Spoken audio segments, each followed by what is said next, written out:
Assalamualaikum warahmatullahi wabarakatuh. Salam sejahtera untuk kita semuanya, teman-teman. Kembali lagi bertemu di channel ini, di channel Belajar Elektronika. Pada kesempatan kali ini kita akan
Nah, di sini teman-teman bisa perhatikan, untuk nomor yang secara vertikal ya, yang di sini kita lihat yaitu nomor 1 sampai dengan nomor 26 ini adalah jumlah angket. Nah, jumlah angket yang berjumlah 26 dengan penilaiannya yaitu 1 sampai dengan 3.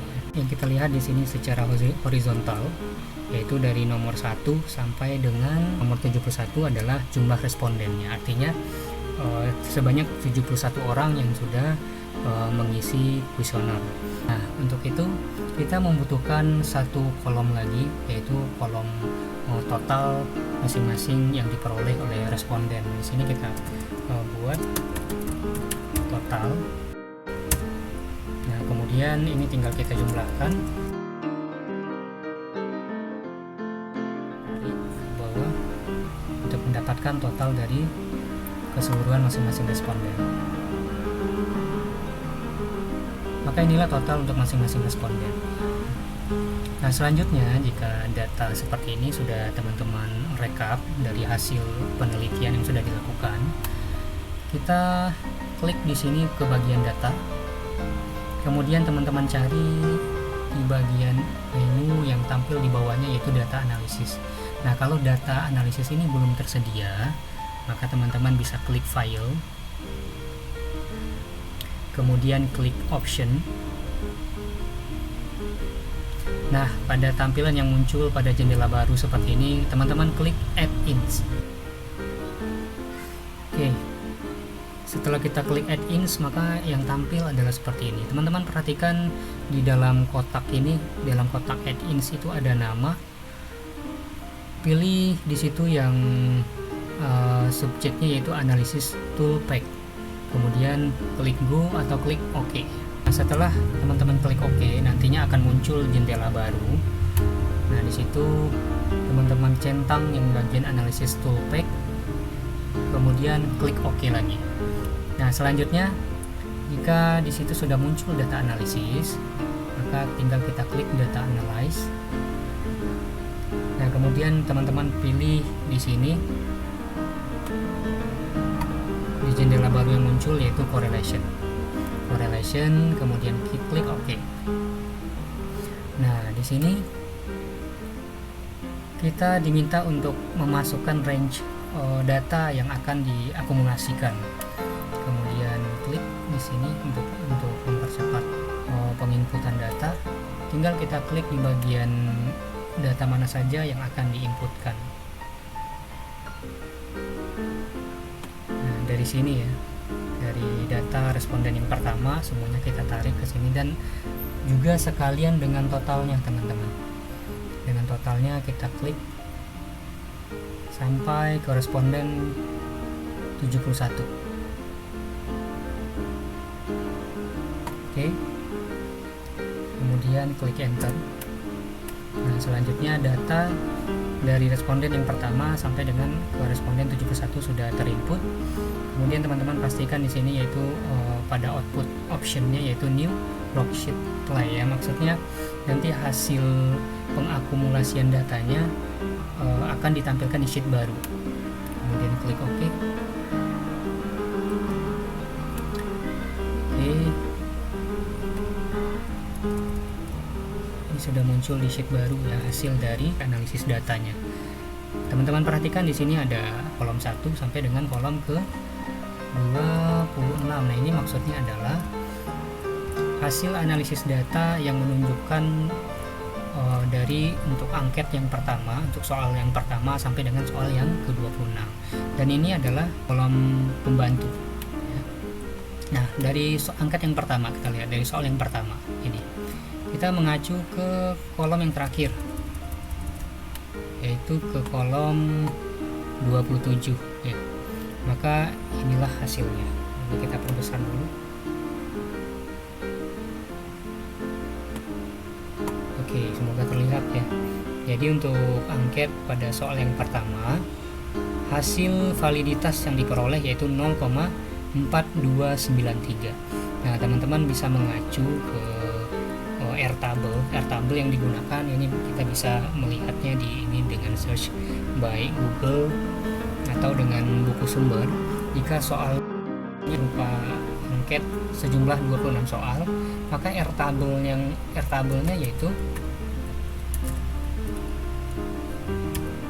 0,3882. Nah, analisisnya bagaimana? Analisisnya yaitu jika nilai R hitung lebih besar daripada Airtable, maka dipastikan bahwa soal tersebut sudah valid ya. Misalnya di sini ada kolom yang ke-27. Ini adalah hasil validitas dari angket nomor 1 yaitu 0,4293.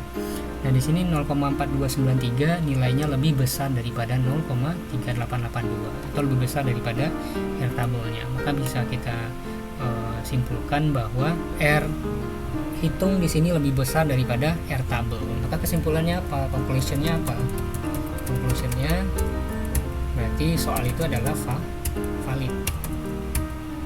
Nah, kemudian untuk soal yang kedua yaitu 0,26898. Ini lebih kecil daripada 0,3882. Maka soal yang kedua itu tidak valid.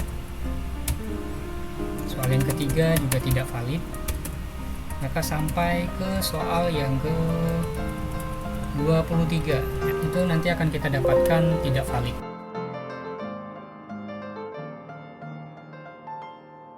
Yang ke-24 dengan valid error hitungnya yaitu 0,41247.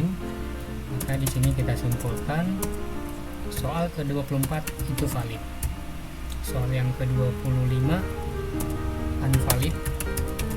Itu juga dengan soal yang ke-26 unvalid. Jadi dari total angket berupa 26 pertanyaan, yang valid hanya 2, yaitu soal yang pertama dan soal yang ke-26.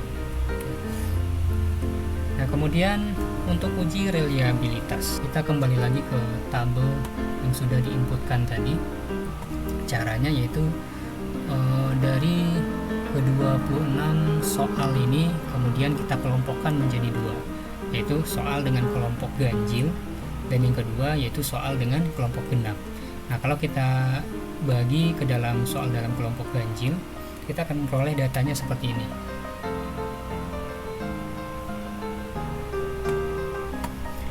Yaitu dari soal nomor 1 sampai dengan soal ke-25, yaitu untuk nomor-nomor yang bernilai ganjil seperti itu. Kemudian respondennya masih dari nomor 1 sampai dengan 71, ada sebanyak 71 responden. Nah, kemudian ini kita totalkan lagi dari hanya soal ganjil saja, maka diperoleh seperti ini teman-teman nilainya. Kemudian untuk soal genap juga kita kelompokkan angket dengan nomor soal genap. Dengan nomor responden masih sama, yaitu sebanyak 71 responden, maka diperoleh nilainya ada di sini. Nah, kemudian nilai ini kemudian hanya nilai totalnya saja kita pisahkan, sehingga nanti diperoleh tabel bantuan seperti ini, teman-teman. Ada jumlah untuk kelompok soal ganjil dan kelompok soal genap. Nah, selanjutnya bagaimana untuk menghitung reliabilitasnya? Kita ke data analisis lagi. Kemudian klik correlation. Nah, kemudian di sini kita inputkan lagi nilainya. Nah, input range yang akan kita olah nilainya. Teman-teman bisa blok lagi. Hanya dari data yang akan kita masukkan ke dalam rumusnya. Sampai di sini, kemudian klik enter. Jangan lupa output optionnya yaitu di new worksheet apply, kemudian klik OK. Nah, maka di sini diperoleh hasilnya yaitu 0,43258. Nah, tadi dengan mengacu ke R tabel nilainya yaitu 882. Maka ketentuan untuk reliabilitas tes analisanya yaitu R hitung harus lebih kecil daripada R tabel. Di sini kalau kita perhatikan nilai R hitungnya yaitu 0,43258. Kemudian nilai R tabelnya 0,3882. Maka kalau kita analisa dari sini R hitung harus lebih kecil daripada R tabel untuk membuat soal itu reliable atau membuat instrumennya reliable. Maka apa yang bisa kita simpulkan? Conclusionnya yaitu bahwa instrumen ini tidak reliable atau unreliable. Kenapa? Karena nilai R hitungnya itu lebih besar daripada nilai R tabelnya. Nah, inilah sedikit teman-teman pembahasan tentang bagaimana cara melakukan uji validitas dan reliabilitas tes hanya dengan menggunakan Microsoft Excel. Nah, di sini Microsoft Excel yang saya gunakan yaitu Microsoft Excel 2010. Ya, mungkin buat teman-teman yang menggunakan Microsoft Excel 2007 caranya mungkin agak akan sedikit berbeda ya. Dan semoga ini bisa menjadi acuan atau referensi buat teman-teman yang ingin melaksanakan penelitian dalam hal analisa data. Hanya ini yang bisa saya sampaikan. Jika video ini bermanfaat, silakan klik like dan komen di bawah, serta jangan lupa tekan tombol subscribe untuk tetap mendukung channel ini berkembang. Terima kasih atas perhatiannya. Assalamualaikum warahmatullahi wabarakatuh.